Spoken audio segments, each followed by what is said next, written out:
के साथ कहना पड़ता है कि इस देश में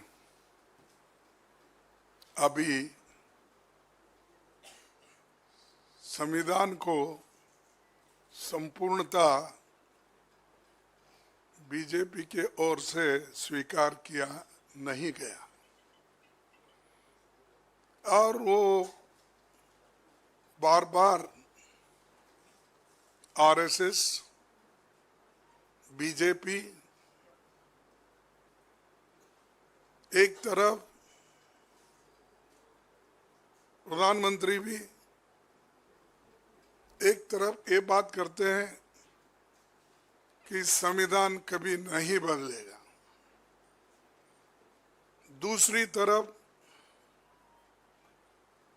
वो ये कहते हैं, उनके लोगों से कहलाते हैं कि संविधान बदलने के लिए 2/3 मेजॉरिटी होना चाहिए, इसीलिए आप 2/3 मेजॉरिटी दो, हम संविधान बदलेंगे। ये कोई मामूली आदमी नहीं बोला,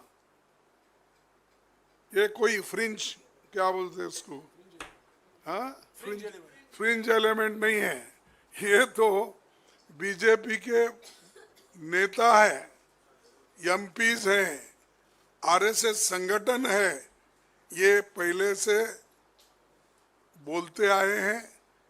आज फिर उन्होंने दोहराया, कर्नाटक में दोहराया और दूसरे जगह भी वो दोहरा रहे हैं कि इसको संविधान को बदलना चाहिए, क्योंकि वो लोग हमेशा सोशल जस्टिस के खिलाफ है और संविधान में जो सेक्युलरिज्म शब्द आया है उसके खिलाफ है और खास करके बीजेपी और आरएसएस प्रमुख नेता जो हमारे क्या नाम, मोहन भागवत जी, ये तो रिजर्वेशन के खिलाफ है। वो हमेशा यही बात करते हैं, कभी मेरिट की बात करते हैं, कभी संविधान बदलने की बात करते हैं, कभी रिजर्वेशन निकालने की बात करते हैं और कोई कहीं प्रश्न आया, कोई पूछे, नहीं अब तो नहीं संविधान बदलेंगे, अब आगे देखेंगे। तो ये जो मानसिकता है, मैं ये कहूँगा, ये बड़ी एक बुरी मानसिकता है।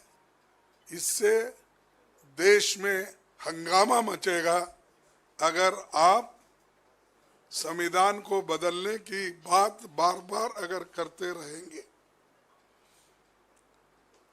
एससी एसटी का रिजर्वेशन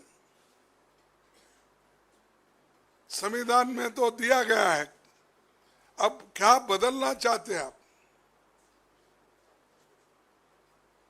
ये सवाल आज पूरे देश के सामने है और हमेशा ये कहते हैं अभी भी कि क्योंकि 2/3 मेजॉरिटी होना, अगर किसी के बीजेपी के एमपी और वर्करों से और आरएसएस के लोगों के मुंह से जब निकलता है 2/3 मेजॉरिटी का, यही उद्देश्य होता है कि संविधान बदलने के लिए।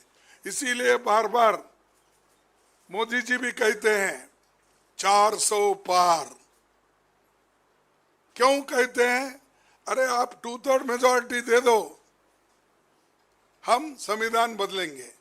लेकिन वो अपने मुंह से नहीं बोल रहे, किसी के मुंह से वो बोलने लगाए हैं।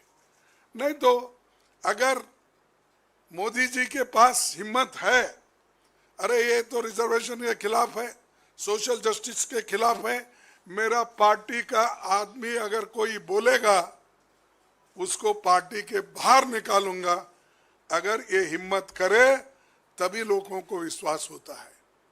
एक तरफ तो तुम चुप बैठते हो, ये दूसरे तरफ संविधान की रक्षा हम करते हो ये कहते हैं, तो ये जो देश में चल रहा है और उसका मकसद भारी बहुमत लेने का, संविधान बदलने का ही उनका इरादा है।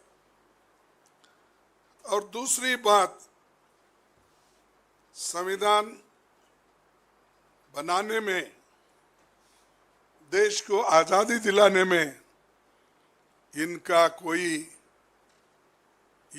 योगदान नहीं है। इन्होंने कभी कोशिश नहीं की। इन्होंने तिरंगा झंडा को भी अपोज किया।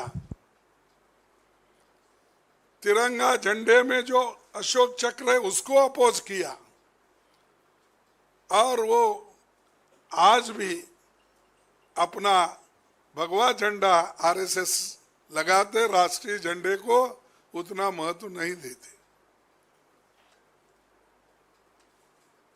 और मोदी जी हमेशा बाबा साहब अम्बेडकर की बात करते हैं, नमन करते हैं, सब करते हैं, लेकिन उनके उसूलों को वो नहीं मानते।